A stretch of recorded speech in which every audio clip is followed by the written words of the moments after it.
En el Mostrador Podcast continúa Al Pan Pan, la conversación que buscas para comenzar tu mañana.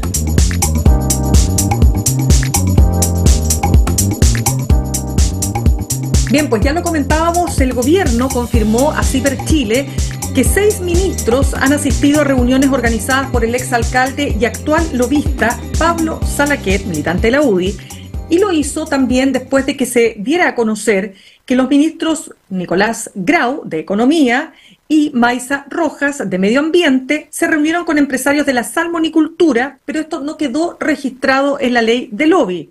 Luego se supo que también había participado Carolina Toá, la ministra del Trabajo Janet Jara, los ministros Esteban Valenzuela de Agricultura, etcétera, ¿no? El ministro, ni más ni menos de Relaciones Exteriores, Alberto Van Claveren, en distintas reuniones en la casa de Pablo Salaquet, pero también participó el exdiputado del PPD, Jorge Insunza. Y uno se pregunta por qué no quedó registrado, y la respuesta del gobierno, por lo menos del ministro de Economía, era que dada la naturaleza y generalidad de los temas tratados, no era necesario registrarlo en la plataforma de lobby. ¿Es tan así? Se lo vamos a preguntar a nuestro siguiente entrevistado, abogado, máster en Administración Pública y además expresidente del Consejo para la Transparencia, Marcelo Drago. ¿Cómo estás, Marcelo? Un gusto de tenerte con nosotros. Mirna, buenos días, un gusto conversar contigo nuevamente. Estos temas que son tan importantes, sí, y tan interesantes, digamos, cuando se da pasar cómo funciona todo este sistema. Ya pues, pero ya hice toda la introducción y ahora la pregunta es, ¿qué te parece la respuesta que ha dado el gobierno? Que no eran temas generales, que por lo tanto, por la naturaleza y generalidad de estos temas tratados, no era necesario registrarlo en la ley de plataforma, en la plataforma de ley de lobby. Mira, yo creo que en el caso del ministro de Economía en particular, la respuesta es equivocada, y sí debió haber registrado esta reunión. Despostemos un poquito todo el caso, digamos. Por un lado tienes a alguien que ejerce que convoca estas reuniones, que intercede entre los ministros y estas líderes empresariales para conversar estos temas. Le pueden decir lobistas, gestor de intereses. De acuerdo a nuestra ley, él no tiene una mayor obligación legal. El lobby en sí mismo está reconocido internacionalmente por fallo de la Corte Suprema norteamericana en distintos momentos como una actividad no solo legítima, sino que basada en el derecho a la libertad de expresión y el derecho a petición. Entonces, se señala que el lobby tiene un fundamento constitucional como una actividad legítima, perfectamente legal, y en muchos casos necesaria, porque la gente o distintos medios no tienen la posibilidad de llegar a las autoridades, porque no tienen los conocimientos para hacerlo, no saben la lógica, los lenguajes, etcétera. Y el rol del gestor de intereses o el lobista pasa a tener un rol. Es una actividad legítima. En nuestra legislación, los obligados a cumplir con la ley del lobby son más bien las autoridades, no los lobistas. Las autoridades son los que tienen la carga regulatoria, y su obligación principal y única prácticamente es registrar las reuniones en la plataforma del lobby. ¿Qué reuniones se registran? Uno puede hacer un montón de distinciones, pero la clave de la obligación de registrar está en el tema de la reunión. Si el tema de la reunión versó sobre alguna decisión pública que se le estaba pidiendo a la autoridad, esa reunión hay que registrarla. Si se le está pidiendo, mire, ministro de Economía, nosotros tenemos un problema con el tema de agricultura, digamos, los salmones. Usted tiene la subsidiariedad de pesca, tiene bajo su dependencia, usted tiene a cargo la regulación de la que estamos hablando. Nosotros tenemos estas preocupaciones y nos gustaría que usted las pudiera tomar. Eso es una reunión del lobby propiamente tal. Si la ministra de Medio Ambiente, nosotros tenemos problemas en la declaración de impacto ambiental, no la aprueban, se dilatan, no tengo idea de los problemas que tienen, pero nos gustaría a usted, ministra de Medio Ambiente, que usted pudiera tomar estos problemas que tenemos y los pudiera revisar en su ministerio. Eso es una reunión de lobby. ¿Dónde se haga? ¿A qué hora se haga? ¿De qué forma se haga? En la medida que sea una reunión cara a cara, puede ser electrónica, o física, se descartan las conversaciones telefónicas, las conversaciones por WhatsApp o por correo electrónico. Por la medida que había una conversación directa, eso es una reunión del lobby y hay que registrar. Entonces, yo encuentro que ya decir, mire, es que en realidad los temas eran muy generales, todo eso no corresponde, eso no es así. Y creo que ahí hay hay una situación que hay que sencillamente ir despejando, digamos. Y sobre todo cuando estamos hablando del mundo de la probidad. A ver, ¿me está? Sí, te Estamos están hablando, llamando. dame un segundito que aquí me Dale están nomás, no te rompiendo. preocupes. eh, los computadores tienen como 40 notificaciones No te de preocupes. cada cosa. Dale. Eh, estamos hablando en el ámbito de la probidad y de la transparencia. Entonces no es muy optativo. No es que, mire, yo en esta situación opté por no por registrar quien está no, porque según mi criterio, no, no, no. O sea, aquí por defecto, usted, sobre todo, ministerio sectorial ligado a un mundo regulatorio, tiene que registrar. Yo, en lo que leí de CIPER, las explicaciones por el lado de la ministra del Interior, por ejemplo, me parecen mucho más plausibles, digamos. La ministra del Interior no tiene decisiones directamente involucradas con temas sectoriales, no está en el ámbito regulatorio económico, no toma decisiones que pueden ser, o por lo menos directamente, no toma decisiones que pueden determinar inversiones o no. Por lo tanto, es mucho más difícil plantear una reunión como si se le estuviera pidiendo una decisión pública. Pero en otros casos no, en otros casos no. Creo que aquí los ministros que hemos escuchado, pero sobre todo los de la primera reunión, que hay que ver cuándo se produjo esta reunión, también es relevante, porque hay plazos en que uno puede registrar la reunión ex post, digamos. Pero en el caso del ministro de Economía y el caso de la ministra de Agricultura, perdón, el ministro de Medio Ambiente, y también probablemente el ministro de Agricultura y la ministra del Trabajo, esas reuniones, a mi juicio, debieron haberse registrado. Claro, entonces ¿a ti te parece, Marcelo, que aquí es más que nada, a ver, ¿qué es lo que hay? Porque el diputado Henry Leal, que estábamos conversando anteriormente, diputado de la UDI, decía que él creía que lo que hay es una suerte de pudor del gobierno y de sus autoridades de reconocer que se reúne en privado con empresarios que a su vez en público ataca, o no sé si dijo ataca, pero en el fondo cuestiona, ¿no? Cuestiona ciertas actitudes empresariales, qué sé yo, porque, por ejemplo, que no quieran llegar a un pacto fiscal, en fin. Pero puede haber algo de eso porque parece medio infantil, por otro lado, ¿no? Es bien infantil, es bien inexplicable, o sea, falta, a ver, el reunirse con empresarios, con líderes de opinión, con personas que están involucradas, me siguen llamando, No te preocupes, a lo mejor son los empresarios. en el ámbito de la toma de decisiones, es parte de las responsabilidades de un ministro. No es algo que sencillamente haga porque cree que es bueno, digamos, o con eso genera una cierta amistad o con los empresarios.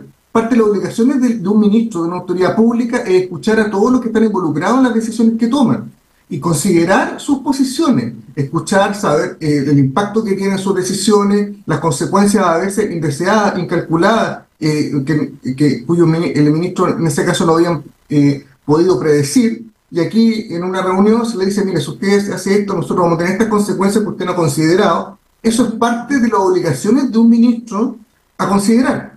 Pero eso se hace, por Dios y Mirna, en la oficina del ministerio, en un horario laboral, en una reunión formal, digamos, más o menos formal, con un par de galletas del ministerio, los asesores presentes, y una conversación que puede ser totalmente llana, totalmente directa, pero no tiene por qué ser subrepticia, digamos, o sencillamente realizarse sin que quede ninguna posibilidad de registro o escrutinio. ¿Qué está detrás de la ley del lobby, de estos registros? La trazabilidad de la toma de decisiones y la integridad de esa toma de decisiones públicas. Poder decir, mira, participaron en estas decisiones, estas personas intervinieron y conversando con autoridades en este momento, en este otro, por lo tanto, la decisión se tomó tomando en cuenta el interés público o fue capturado por algún interés en particular y ese ministro, ese parlamentario, esa autoridad sencillamente solo escuchó una parte y le echó para adelante con eso, digamos. Eso está detrás de transparentar esta reunión.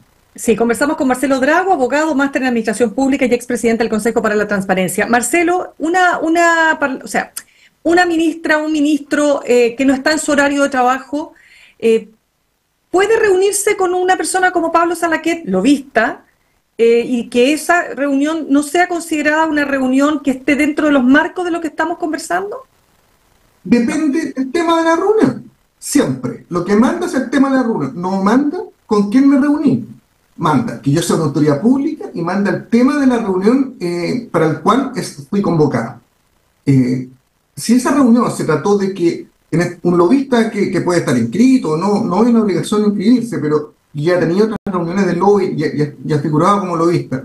Si le pide, mire, yo te quiero entregar estos antecedentes de un proyecto nuevo que se está realizando para que lo tengas presente, porque es muy interesante, una tecnología nueva de, no sé, de energía solar, y que sea bueno tu ministro de energía que lo tome en cuenta, o Corfo, qué sé yo. Si eso fue solo eso, no se está pidiendo nada, se está entregando la información. Y pasa mucho, en regiones pasa mucho, presentación de equipos gerenciales, de empresas, para coordinarse futuramente con autoridades en distintos ámbitos. Pero si se le está pidiendo una decisión pública de algún tipo, se le está planteando una opinión sobre un proyecto de ley, sobre un decreto que se está elaborando, sobre un reglamento que se tiene que dictar, en el caso de un alcalde, sobre cortar un árbol, eso ya no es una reunión de lobby, y da lo mismo quién sea la contraparte, si sea o no un lobista conocido, esa automáticamente pasa a ser una reunión de lobby y tiene que registrarse. Cuéntame, el hecho de que Pablo Salaquet haya comentado que no cobró por esto, ¿lo convierte ese hecho en una reunión distinta a una reunión técnicamente de lobby? Esa es una pregunta muy importante, porque todo el mundo da por hecho de que si se le paga, pasa a tener una categoría diferente. En la ley hace dos categorías: el lobista y el gestor de intereses. El lobista es el pagado y el gestor de intereses es el que no está pagado, no remunerado. Pero esa distinción es totalmente inútil en la ley. Da lo mismo. Las obligaciones de registrar la reunión, de hacer todo el resto, son exactamente las mismas. Al final, esa distinción pasa a ser una cuestión semántica solamente, una etiqueta que se le pone a esa persona que participó en la reunión. Pero en sí mismo no produce ningún efecto legal, no cambia nada, en otras palabras. La reunión tiene o no tiene que registrarse en virtud del tema sobre el cual versó la reunión, no por ninguna otra razón. Perfecto. Marcelo, avancemos en otros temas, porque fíjate que hay varias cosas que estábamos comentando incluso con el diputado Henry Leal. Bueno, el año pasado, sin duda, el tema de la corrupción junto con la delincuencia fueron los dos temas que se tomaron la agenda, claramente. Y en el tema corrupción, si bien está todo lo relacionado con fundaciones y casos Democracia Viva, ¿verdad? ¿Por qué? Porque pone al centro por primera vez a un partido joven como Revolución Democrática y todos los efectos que eso ha tenido. Pero también está el tema de las municipalidades. Hoy día tenemos un alcalde, el alcalde Torrealba, que está en prisión preventiva, exalcalde de Vitacura, y tenemos a una alcaldesa, como la alcaldesa Daniela Peñalosa, que está enfrentando una serie de acusaciones. Ella todavía no ha sido formalizada, pero entre ellas, el que se haya pagado más de 8.000 millones en horas extras durante este 2023. Hay casos donde una persona tendría que haber trabajado no sé cuántas horas, se calculara una cantidad de horas semanales que hacía imposible. O sea, el día tenía que tener casi que 40 horas para que se hubiese podido hacer esas horas extra. Entonces, ¿cómo ves tú el tema también de las municipalidades que vuelve a salir a flotar y que es parte también de los casos de corrupción que tenemos que atender? Bueno, las municipalidades y los gobiernos regionales son como el eslabón débil del proceso estatal. Efectivamente son los focos de mayor corrupción en términos sistemáticos, no necesariamente de montos, aunque a veces son montos bastante altos, pero sí en términos de números, digamos, de situaciones que sean.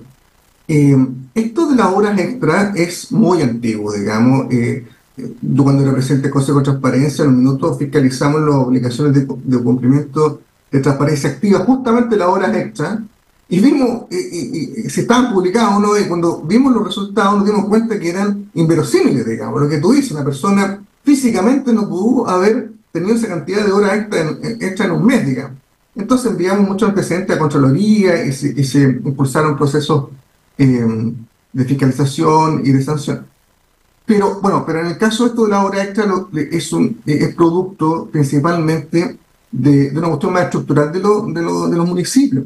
Las bajas remuneraciones para muchos funcionarios que de otra forma no trabajarían ahí, digamos. Si tienen una remuneración como la que está asignada, sencillamente trabajarían en otro lado, buscarían una alternativa porque la remuneración es muy baja. Entonces la forma de subir las remuneraciones, de inflarlas, con los mecanismos que hay en el interior de los municipios, está principalmente justamente este tema de las horas extras.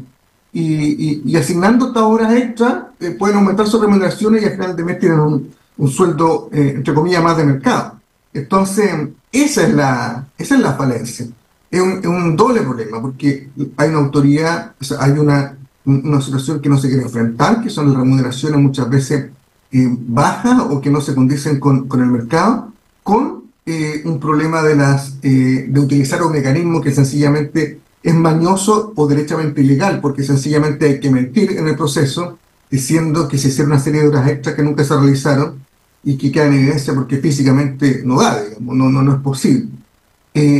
Mira, a ver, tenemos una contralora subrogante que comenzó ahora después de la salida del contralor anterior por el término del plazo. Fue bien interesante porque de inmediato ella tomó la decisión de abordar, de crear una unidad especializada en temas municipales, que es una cuestión que uno piensa ahora y en realidad que no lo he tenido antes la Contraloría. Es bien curioso, digamos, porque si hay un foco ha sido ese. Los focos han sido los municipios y los gobiernos regionales y las Fuerzas Armadas y de orden de seguridad, por una cuestión justamente del tipo de control y del tipo de transparencia que tienen, digamos, que es más limitado, y por lo tanto se producen mucho más puntos ciegos, y esos puntos ciegos han sido fuente de actos de corrupción, como lo que vimos en su momento en Carabineros. Entonces, yo felicito lo que se ha hecho en ese sentido de crear una instancia especial en Contraloría y enfocarse en esto, porque requiere mucho trabajo, digamos. Yo creo que la Contraloría requiere una reforma. Todos los que son candidatos a Contralor dicen que la Contraloría hay que reformar, pero todos después cuando llegan a la Contraloría nadie la reforma. Más bien todo lo contrario, quieren dejarla como está. Entonces, necesita la Contraloría en un órgano tremendamente centralizado, concentrado, personalizado en el Contralor, y creo que es un buen momento para ir matizando eso, para ir distribuyendo facultades, descentralizándolo territorialmente, desconcentrándolo funcionalmente y que tenga un refresh a la Contraloría para enfrentar este tipo de situaciones. Cuéntame, pasando, bueno, el tema de las municipalidades está clarísimo, lo que hemos conversado, porque es tal como dijo en sus conclusiones, ¿no es cierto?, la Comisión Engel, recordemos, ¿no?, bajo el gobierno del segundo gobierno de la presidenta Bachelet, ¿no?, entre las principales conclusiones, recuerdo que era lo más importante, era el foco que se abría en los municipios, ¿eh? Algo que ya se podía adelantar en esos años. Bien, quiero preguntarte también por dos temas que quedan pendientes. Uno, ¿qué te ha parecido lo que ha pasado con Daniel Andrade, el ex dirigente de Revolución Democrática y expresidente de Democracia Viva, al calificar su detención como una detención política, ¿no? Entonces otros dicen, él se siente un preso político. Y te lo pregunto como abogado, porque he escuchado también abogados que dicen, y esto te lo planteo también para que tú me des ahí tu parecer, de que su prisión preventiva, lo mismo de Carlos Contreras, es exagerada. O sea, como que no había razones para que esa fuera la medida cautelar, porque además es la más gravosa, pero que la presión de la ciudadanía y el medio, ¿no es cierto?, y el contexto pareciera ser que permean también las decisiones de los tribunales. Te pregunto, ¿cómo ves tú ambos temas? A ver, perdona que haga un comentario un poquito menos de abogado y un poquito más de ciudadano, digamos. Perfecto.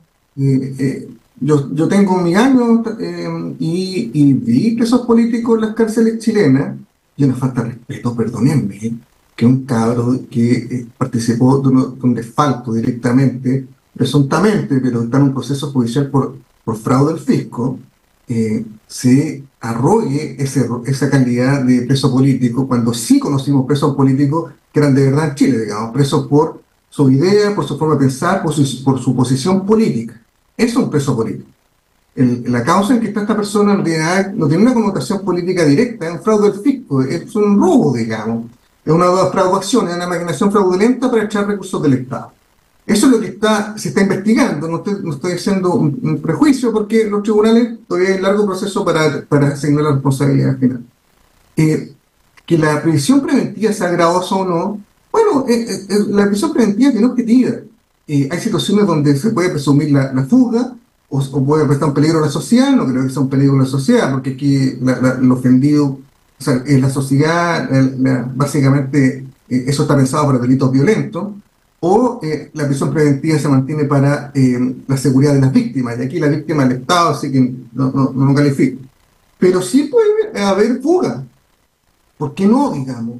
Y un tribunal, por los montos involucrados, por la forma en que se manejó esta situación, aquí no fue solo una fiscalía que propuso, sino que también un juez que resolvió.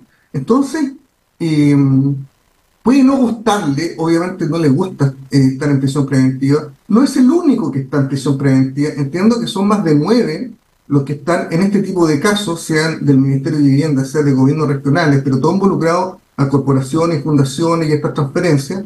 El número de personas en prisión preventiva es bastante significativo, digamos. Así que el señor Andrade no es ninguna excepción. Puede escribir lo que quiera, puede mandar esas cartas tipo Mandela, pero francamente el caso es un fraude fisco, digamos, que es una falta de la probidad monumental, que, o sea, y es un delito grave en nuestra legislación, es un delito grave, o sea, no califica, no calza, y la verdad que bueno, que él tiene su libertad de expresión, que no la pierde, estar en prisión preventiva, pero creo que el resto tenemos nuestra libertad de expresión para repudiar ese tipo de declaraciones, digamos. Cuéntame, Marcelo, estamos conversando con Marcelo Drago, él es abogado y máster en Administración Pública y expresidente del Consejo para la Transparencia. Marcelo, el tema del ministro Montes, ¿no? Ha habido todo un desaguisado con la acusación constitucional que francamente da vergüenza, porque unos temas que uno dice, Dios mío, ¿en qué nivel podemos llegar a un parlamento que hace un copy-paste y lo hace mal en la presentación del documento, ¿no? Pareciera ser que no están los votos. Pero independientemente de lo que pase con la acusación constitucional propiamente tal, insisto, ¿cómo ves tú la permanencia del ministro? Porque el ministro es el responsable político de una situación que, por supuesto, él no tiene responsabilidad directa, pero alguien tiene que asumir esa responsabilidad o no. Desde el punto de vista político, ¿cómo ves la permanencia en el cargo de Carlos Montes? Creo que el ministro efectivamente no hay antecedentes que lo atribuyan una responsabilidad, bueno, evidentemente penal no, pero administrativa directa, en el sentido de que haya participado o haya incluso omitido hechos que permitieron esto. Eso no está sobre la mesa, digamos. Creo que en ese sentido el rol del ministro Montes no es digno de reproche de ese punto de vista. Pero creo que políticamente, creo que ya se cumplió un ciclo hace mucho rato en este tema, en este caso, y el gobierno debería tomar sus decisiones para poder seguir adelante con las agendas que sí tienen.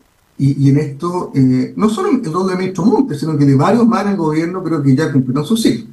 Debería quizá el propio ministro Montes dar un caso al costado, pero también el resto de lo que han estado mencionado en este caso y que están en la primera línea del gobierno, como el asesor presidencial o como la directora de presupuesto.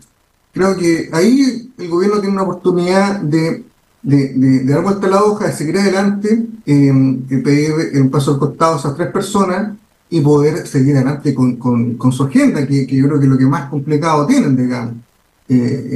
Generar una expectativa demasiado alta de lo que van a hacer con el gobierno. Hasta el minuto no ha sido mucho los éxitos legislativos o en las reformas que han podido mostrar. Así que mejor concentrarse en eso y ir despejando el camino de las cosas secundarias. Ya pues, Marcelo, ahora sí terminamos nuestra conversación de hoy. Te agradezco muchísimo, son temas muy relevantes. Vamos a estar, por supuesto, en contacto en otro momento. Marcelo Drago, abogado, máster en Administración Pública y expresidente del Consejo para la Transparencia. Gracias por haber estado con nosotros esta mañana. Gracias a ti, Milda. Buenos días. Que estés bien. Saludamos a nuestros auspiciadores. Ahorrar cotidianamente se puede y de forma organizada, rápida y online con Ahorrando, la nueva funcionalidad de tu app Copeuch, en donde puedes programar ahorros de manera fácil y entretenida, eligiendo tus propias reglas y metas. Haz que el ahorro sea parte de tu vida con Ahorrando de Copeuch. Más información en copeuch.cl. Y Universidad Central, 40 años formando personas. Ven a vivir la experiencia USEN para los que buscan avanzar. Posgrados USEN acreditada y adscrita a gratuidad. Conoce más en posgradosusen.cl. Me despido, los dejo con Fran Castillo. Juntos y revueltos, nos reencontramos mañana a las 8 en punto aquí en Alpampan, en elmostrador.cl. Que tengan un muy buen día. Copeuch Inversiones, el sitio donde todos pueden invertir, y Universidad Central, 40 años formando personas, presentaron Alpampan en el Mostrador Podcast. Cerramos por hoy al Pan Pan, de lunes a viernes de 8 a 9 de la mañana, entrevistas para partir el día. El Mostrador Podcast, el poder de la independencia.